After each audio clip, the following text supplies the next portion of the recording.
প্রতিবার লস। এই 300-400 টাকা কিনে আছে, দেখি এখনো তো মাত্র আসলাম। এই সরকার একটা লেট দিয়েছে, ওই লেট অনুযায়ী আমরা মাল কিনি, মাল কেনার পরে রাত্রেবেলা দেখা যায় আমাদের এটা নিয়ে বসে থাকতে হয়। পরের দিন আবার দেখি যে এখানে ফেলে যেতে হয়। গত বছর অনেক মাল নষ্ট হয়েছে।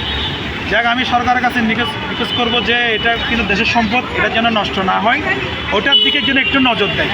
কোরবানির প্রচুর চামড়া যেন নষ্ট না হয়। আমি নিজে মৌসুমি ব্যবসায়ী, আমি ওই আড়তদারের জন্য পাঠাচ্ছি।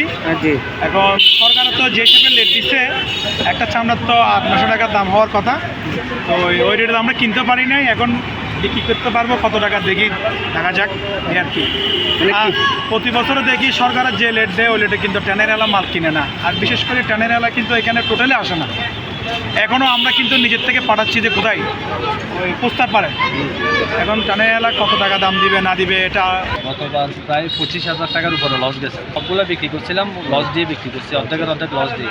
এই বছর কটা আনছেন? এই বছর আনছি 25টা। এখনো বিক্রি করতে পারি না। চামড়া নিচ্ছি 400 টাকা, 500 টাকা, 350 টাকা করে। আর এখন এখানে আনার পর বলতেছে 150 টাকা, 200 টাকা। এখন আমরা মৌসুমি ব্যবসায়ী, আমরা বছর একবার ব্যবসায়ী করে আমরা কী করবো?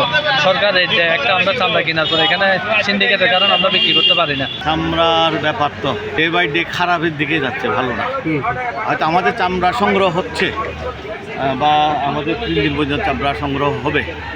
আমাদের যে টার্গেট চট্টগ্রাম উত্তর, চট্টগ্রাম দক্ষিণ এবং নগর মিলে প্রতি বছর আমরা যে লাখখানিক চামড়াকে কোনো প্রকারে বাঁচিয়ে রাখি, সেটা হয়তো ফুলফিল হবে আশা করতেছি। কিন্তু মানুষ দিন দিন হতাশ হয়ে যাচ্ছে।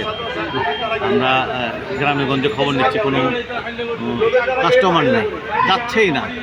কোনো জায়গায় 400, কোনো জায়গায় 500 চামড়া এভাবে করে আছে। আমরা নেবো কিনা বা এভাবে মানুষ ফোন করতেছে। তো এইভাবে তো আমরা তো আর চামড়া কিনি না। আমরা যেগুলো মানুষ উইলিংলি এখানে দেয়, আমরা সেগুলোকে বাঁচানোর চেষ্টা করি।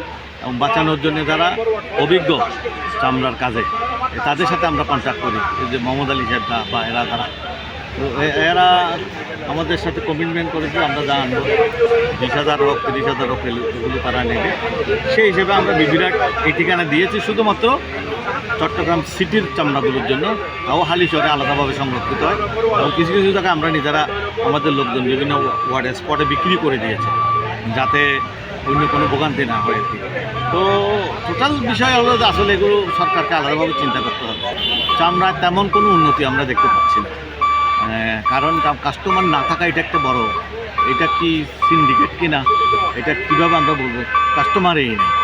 তো সে কারণে যখন কাস্টমার কমে যাবে তখন তো যেটা হওয়ার সেটাই হবে।